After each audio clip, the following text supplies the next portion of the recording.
여러분들과 가정 위에 주님의 큰 은혜가 넘치기를 주님의 이름으로 축원합니다.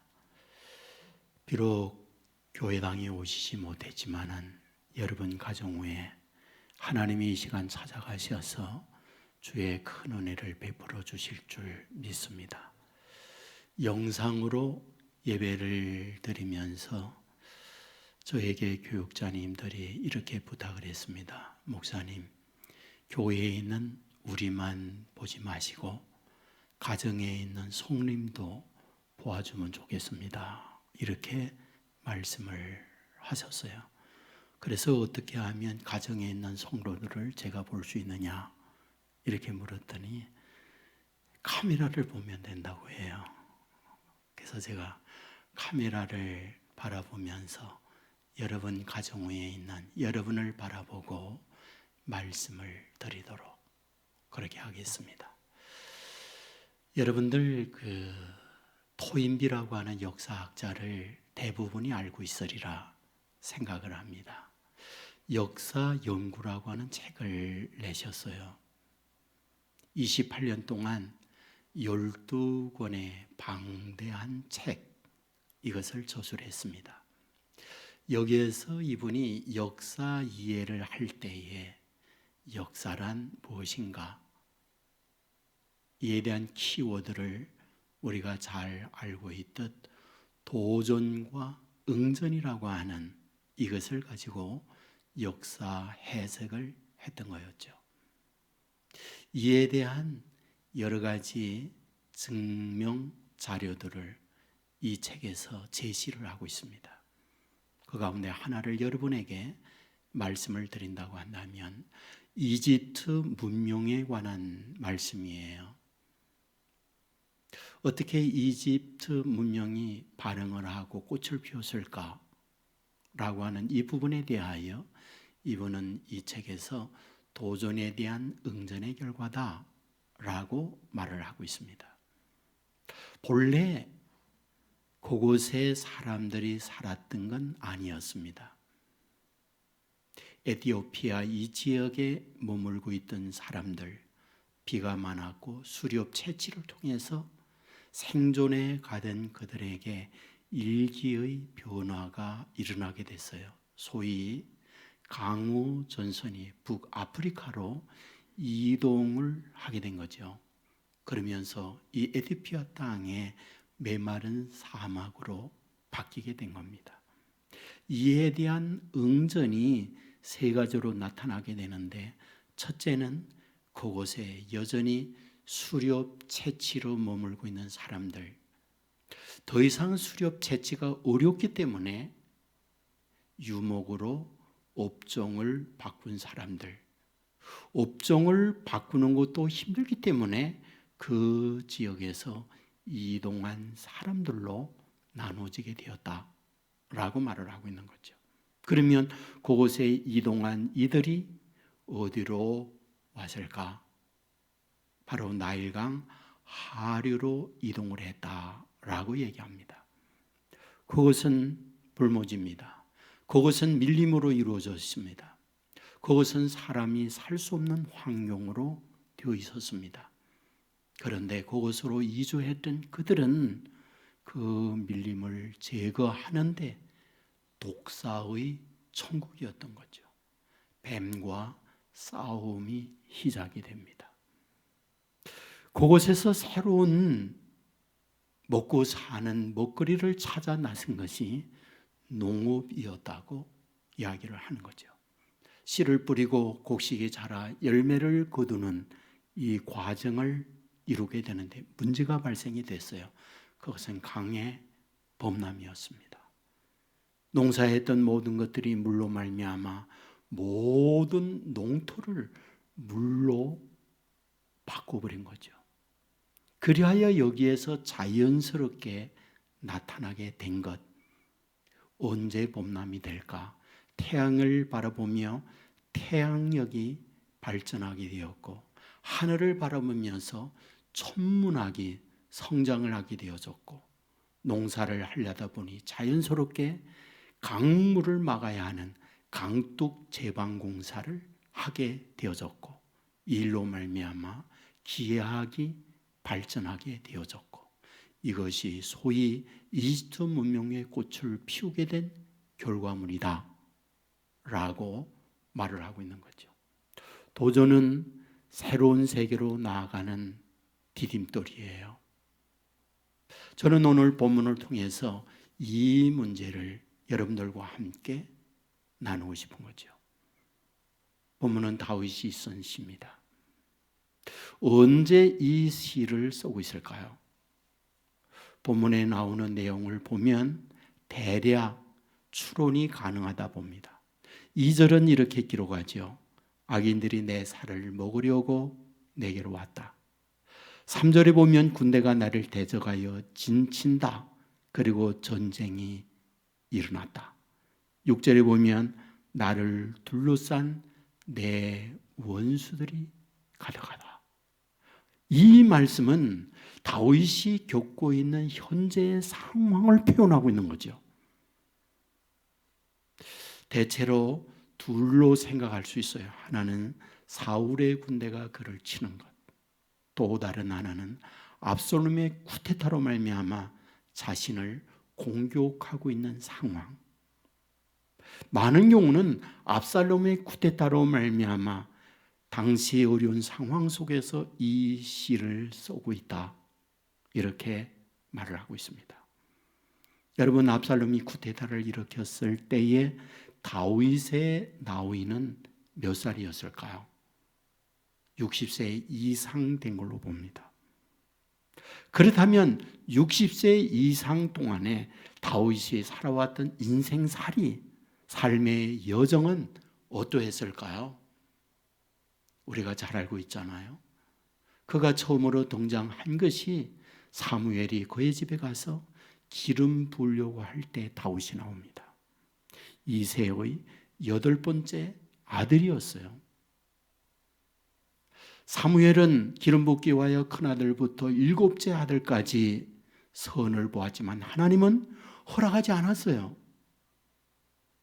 아버지 이삭에게 묻습니다. 네 아들 전부냐? 아버지 이삭은 대답하죠. 아닙니다. 막내 아들이 있으나 양을 치고 있습니다. 여러분, 이 말씀의 배경이 무엇입니까? 여기에 막내라고 하는 단어는 여러분에게 가끔은 말씀을 드리지만은 8번째 막내 둥이라고 하는 뜻도 가지고 있지만 8 중에 가장 못난, 이런 의미가 더 강하다라고 하는 말씀이에요. 그는 어릴 때부터 형들이 양을 돌봐야 할 때 그는 어리지만은 막내동이 가장 못났기 때문에 들에서 양을 돌봐야 하는 자신이었다는 걸 보여주는 거죠. 나중에 골리앗 앞에 전쟁을 위하여 다윗이 나가섭니다. 여러분, 전쟁을 위하여 다윗이 갔던 건 아니에요. 아버지의 심부름을 받아 형들이 전쟁터에 있으니 면회를 왔다 가라. 그래서 밥과 옷가지를 가지고 갔던 현장에서 비극적 상황을 보게 되잖아요. 패전병과 같은 자기 형들, 자기 나라 사람들을 보면서 내가 나가 싸우겠다고. 여러분, 이런 모습을 보면서 큰형 엘리압이 막내 다윗에게 한 말을 여러분 아십니까? 사무엘상 17장 28절에 보면 큰형 엘리압이 다윗에게 노를 바라여 이르되 내가 어찌하여 이리 내려왔느냐? 들에 있는 양들을 누구에게 맡겼느냐? 나는 내 교만과 내 마음의 완악함을 아노라 라고 말을 하고 있어요. 여러분, 큰형과 다윗 막내와의 연령 차이 얼마나 됐을까요? 2살 터울만 두고 봐도 막내이기 때문에 여러분, 형은 30살 넘은 어른이에요. 아이에게 이와 같이 혹독한 말을 하는 것, 그 막내를 얼마나 무시하고 있는가 보여주는 예라는 거죠. 여러분, 하나님은 이런 막내와 이런 못난이와 함께 하셔서 골리앗을 쓰러뜨리고 승리를 가져옵니다. 축복입니다. 영광입니다. 대우받는 조로의 기회를 다윗이 잡은 거죠. 하나 그것은 또 다른 시련의 출발이었던 것 너무나 잘 알고 있잖아요. 이스라엘의 여인들이 이 다윗을 보면서 다윗을 죽인 자 만만이요 사울이 죽은 자 천천이다 라고 노래했던 걸 보게 되잖아요. 여러분, 이것은 사울로 하여금 이 다윗을 죽이고자 하는 마음을 갖게 하는 결정적 계기가 됐던 것 알아요. 군대를 동원합니다. 창을 던집니다. 현상수배를 내립니다.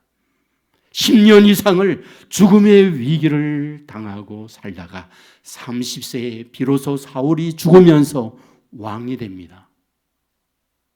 왕은 권력이에요. 왕은 새로운 축복의 시작을 말하는 거예요. 지금 60세가 넘었어요. 30년 이상 권좌에 앉아 살면서 그의 인생은 어땠을까요? 여러분, 바스바를 데려다가 성폭행하는 걸 보면 뭐다? 태평성대는 꼭 축복만은 아니지 않는가?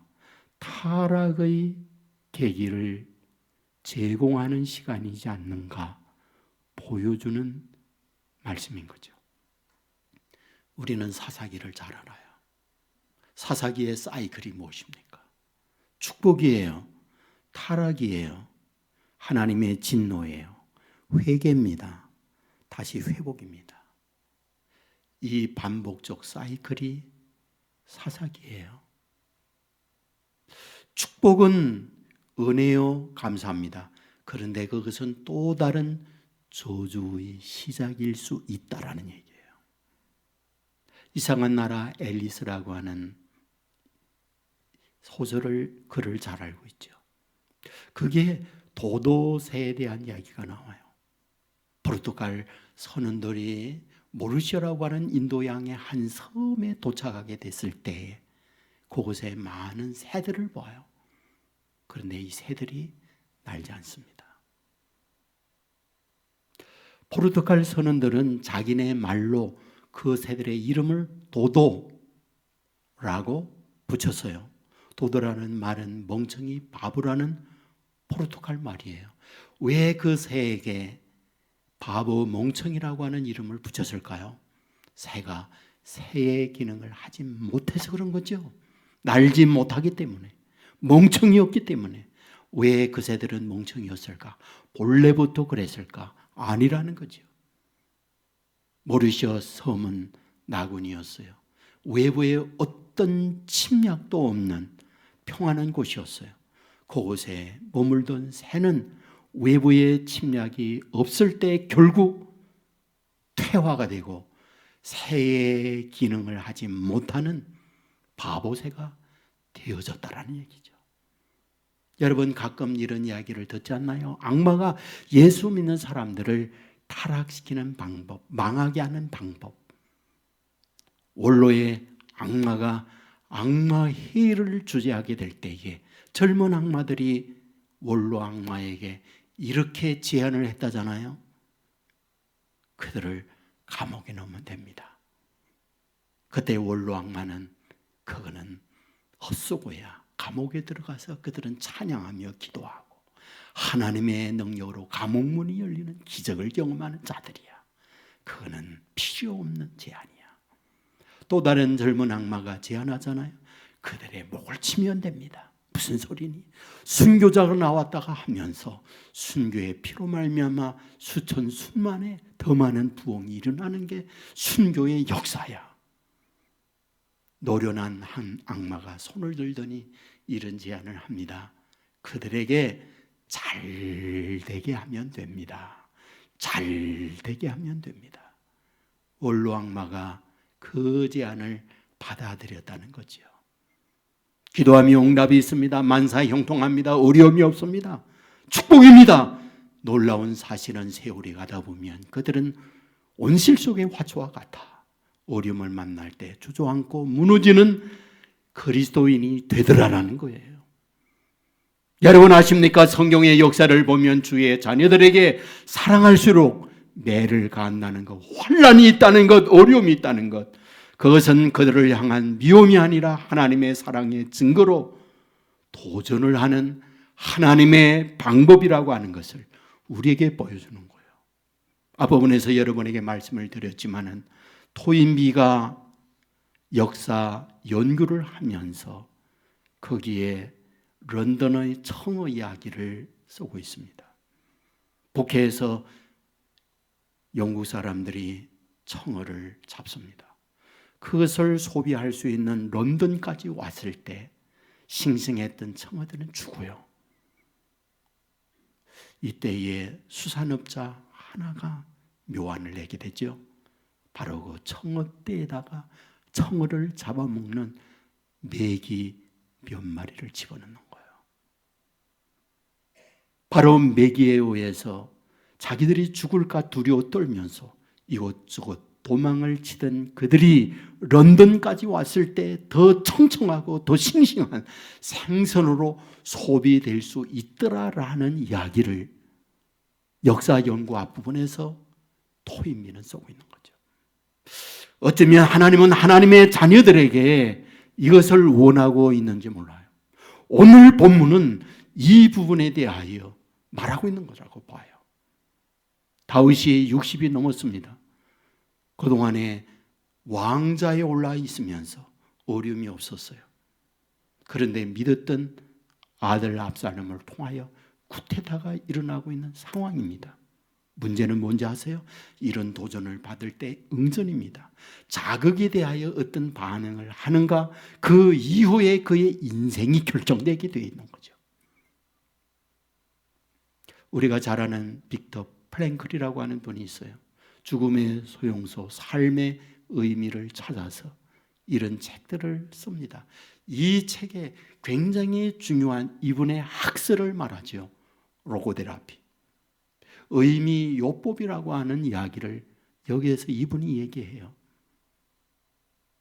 무엇인가? 자기가 아우슈비츠 수용소에서 매일매일의 죽음의 위기를 당하고 있어요. 자극을 받는 거죠. 그런데 그 자극에 대하여 내가 반응을 합니다. 그런데 여기에서 이분이 중요한 것을 찾아내요. 자극을 받고 내가 반응을 할 때 자극과 반응의 간극 사이가 있다. 그 사이에 내가 어떻게 반응을 하느냐라는 것은 나의 자유다. 그 자유를 가지고 어떤 자극에 대하여 내가 반응을 한 그 선택, 그것이 결국은 내 인생의 미래를 결정짓는다 라고 말을 해요. 그렇다면 그 자극과 반응 사이에 내가 선택을 해야 할 때 그 선택을 어떤 기준에서 해야 할까? 빅터 프랭클은 그게 의미라고 얘기합니다. 의미. 어떤 의미를 주어서 그 자극에 대하여 반응을 하는 그 순간 선택을 내리느냐라는 그것이 바로 그 인생을 살게 만들기도 하고 죽음으로 내몰기도 한다라고 얘기를 해요. 여러분, 의미가 무엇입니까? 그것은 긍정이에요. 그것은 희망이에요. 내가 반드시 살아야 할 이유를 그곳에 잠깐의 순간적 사이에 의미를 부여하는 거예요. 이것을 로고테라피, 의미 요법이라고 하는 학설을 이분이 여기에서 만들어내는 거예요. 여러분, 오늘 본문은 다윗이 그 순간에 놀라운 의미의 반응을 하는 내용이 나와 있어요. 거기 바로 4절이에요. 4절은 이렇게 기록합니다. 내가 여호와께 바라는 한 가지 일, 그것을 구하리니 곧 내가 내 평생에 여호와의 집에 살면서 여호와의 아름다움을 바라보는 것. 내가 여호와의 집에 거하면서 여호와의 아름다움을 바라보는 것. 이것은 눈물 나는 감동의 말씀이에요. 왜? 이 시를 쓰고 있는 다윗의 상황이에요. 다윗의 현실이에요. 압살롬이 쿠데타입니다. 여러분 아십니까? 거의 대부분의 강요는 압살롬의 편으로 갔다는 것. 대부분의 국민들은 압살롬에게로 붙었다는 것. 그에게는 희망이 없어요. 그에게는 죽음밖에 없어요. 그때의 그 자극 앞에 일반적 표현되어질 수 있는 반응, 절망입니다. 그리고 분노와 그리고 증오와 복수의 칼을 가는 것, 그거 외에 아무것도 없어요. 그런데 그런 절체의 절명의 순간, 자극에 대한 반응의 그 사이의 선택은 무엇인가? 하나님을 바라보고 있다고 하는 것. 내가 여호와의 집에 거하면서 여호와 하나님을 사모하면서 여호와 하나님과 함께 지내는 것. 그것이 다윗이 선택한 결정이었던 거죠. 사랑하는 여러분, 이것이 사느냐 죽느냐의 결정적 선택이었던 거죠. 아무나 이런 의미적 선택을 할 수 있는 건 아닌 거죠. 우리는 알렉산더 대왕을 잘 알고 있습니다. 20살에 마게도냐의 왕이 됩니다. 그의 꿈이 있었어요. 그것은 동서를 잇는 국가 제국을 건설해내는 것. 그는 대원종을 떠나면서 가까이 있는 부하들에게 자기에 있는 전 재산을 전부 나누어 주면서 그들에게 희망, 그들에게 용기를 북돋아 주고 사기를 고양시켰던 거예요. 왕의 재산을 나누어 갔던 한 부하가 왕에게 이렇게 말합니다. 폐하, 어찌하여 이 모든 것들을 나누어 주고 아무것도 가지 않습니까? 알렉산더 대왕은 이렇게 말했어요. 네, 있는 모든 걸 너희들에게 나누어 주는 것 사실은 아니야. 가장 값비싼, 가장 귀한 보물만은 내가 간직하고 있어. 이 말을 들었던 부하가 묻죠. 폐하, 그것이 무엇입니까? 그때 의미 있는 이야기 한마디 하죠. 내 안에 있는 희망이야. 내 안에 있는 희망이야. 이것이 최고의 나의 가치야. 어쩌면 다윗은 지금 자기 주위에 있는 모든 강요와 국민들이 배신을 하고 압살롬에게로 돌아섰어요. 절망입니다. 이제 더 이상의 가능성이 보이지 않아요. 그런데 그의 눈은 여호와 하나님을 바라보며 내 한 가지 소원이 있습니다. 여호와의 집에 거하면서 하나님을 사모하며 사는 것, 이것이 나의 소원입니다 라고 말하고 있는 거죠. 그럴 수만 있다면, 그런 절망적 상황에서 하나님만 바라볼 수 있는 이런 믿음이 우리에게 있을 수만 있다면, 하나님은 이런 우리를 결코 외면하지 않는 거죠. 어찌 이런 마음을 가지고 하나님을 사모하며 하나님을 바라보는 그를 하나님이 어찌 외면하겠습니까? 하나님은 이런 다윗과 함께 하셨던 거죠. 하나님은 어떻게 이 다윗을 위하여 일하고 있는가요? 어떻게 하나님이 이 다윗을 위하여 일하고 있는가요? 여러분, 압살롬이 모든 쿠데타의 종교를 앞두고 있습니다. 이제는 마무리 단계에 있어요. 이제는 끝입니다. 여러분, 다윗이 타고 있던 그것이 무엇인가요? 노새였어요. 그런데 성경은 어떻게 기록하는지 아세요? 사무엘상 18장 9절에 보면 큰 상수리 나무 번성한 가지 아래로 지날 때에 압살롬의 머리가 그 상수리 나무에 걸림에 그가 공중과 그 나무 사이에 달리고 그가 탔던 노새는 그 아래로 빠져나간지라. 여러분 아시죠? 이스라엘은 나무가 무성하지 않아요. 어쩌다가 한두 그루 있습니다. 한두 그루 있는 상수리 나무 아래로 이 노새가 지나간 거예요. 여러분 압살롬의 트레이드 마크 자랑이 뭡니까? 여러분 어마어마한 머리숱의 자랑이죠. 여러분 압살롬은 곱슬머리였어요. 그 상수리 나무 가지 아래로 걸러가면서 그 머리숱 사이로 들어가요. 그런데 노새는 빠져버리고 나무 위에 대롱대롱 압살롬이 매달리는 거예요. 모두가 다 주위에 압살롬 편이었어요. 근데 그때 압살롬의 편에 있는 사람 한 명도 존재하지 않고 다윗 편에 있는 사람만 그곳에 있던 거죠. 결국 압살롬은 다윗 편에 있는 군인에 의해서 심장에 칼이 꽂히면서 모든 쿠데타는 종결이 되고 말아요.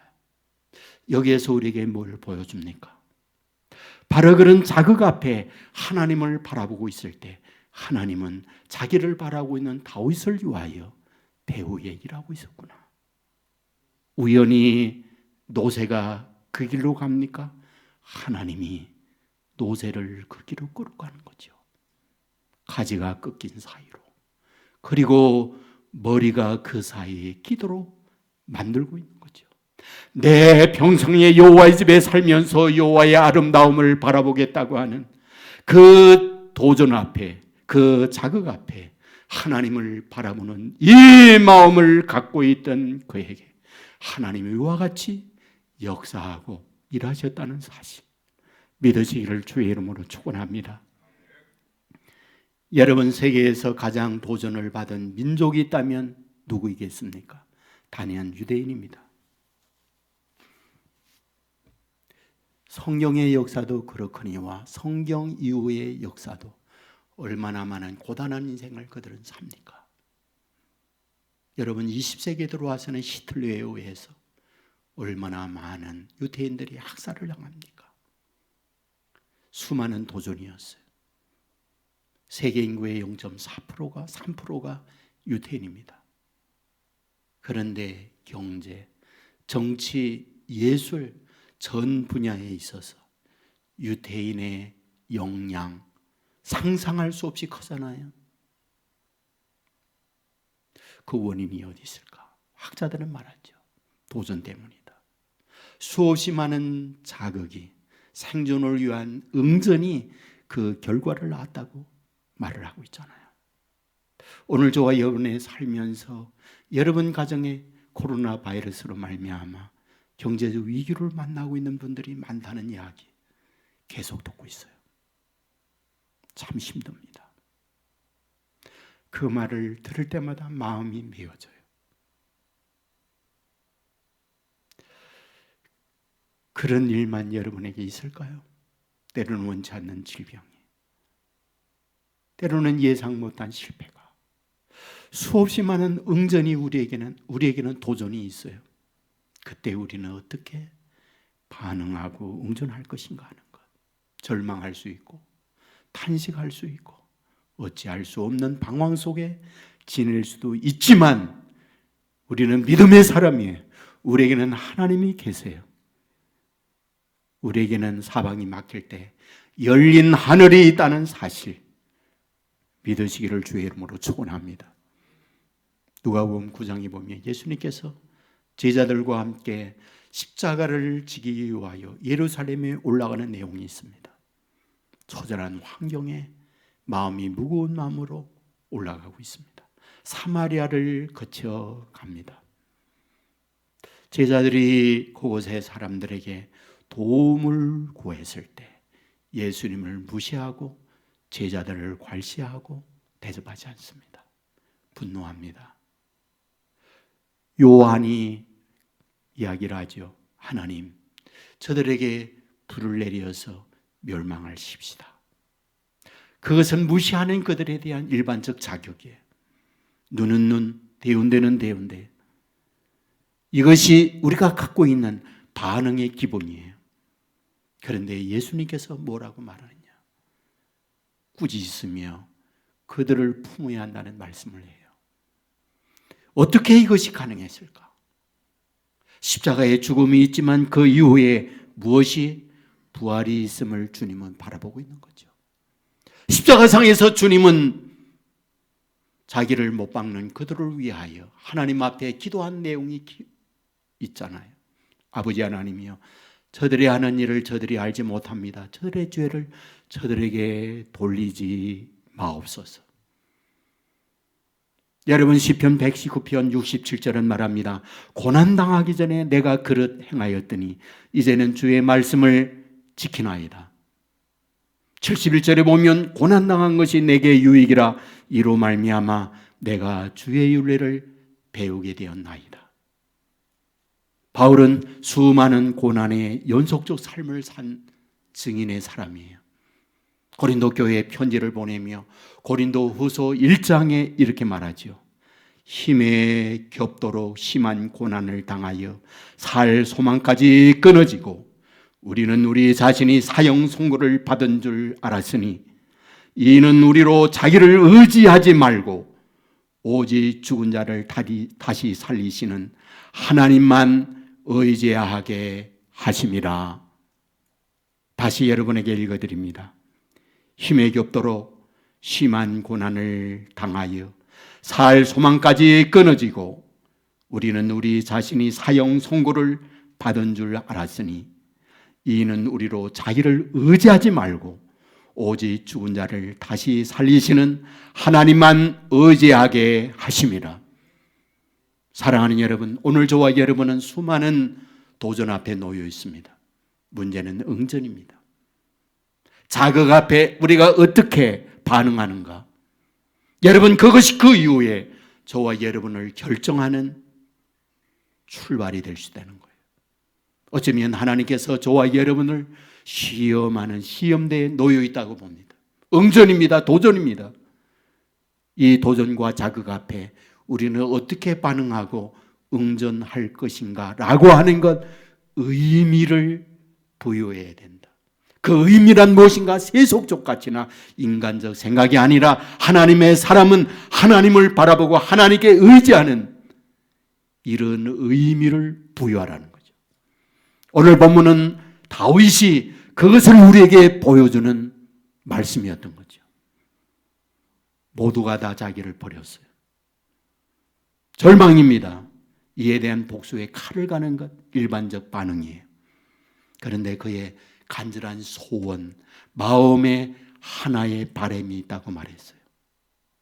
여호와의 집에서 여호와를 사모하며 여호와를 즐거워하는 것, 이것이 그가 갖고 있는 반응이었고 응전이었다고 말하고 있어요. 그런데 이런 다윗을 하나님이 외면하지 않았어요. 그 다윗과 함께 했어요. 다윗 편에 섰던 거죠. 이후에 그의 삶을 하나님이 아름답게 마무리시켜주고 있는 걸 보게 됩니다. 여러분, 이 믿음과 마음을 가지시고 오늘의 이런 여러 가지 상황들을 하나님을 바라보고 하나님께 의지하고 하나님 마음에 합당한 자가 되어서 우리 하나님께서 그런 믿음을 갖고 살아가는 저와 여러분을 위하여 일하시는 하나님의 축복을 경험하고 살아가는 저와 여러분의 삶이 되기를 주의 이름으로 축원합니다. 우리 같이 한번 찬양하겠습니다.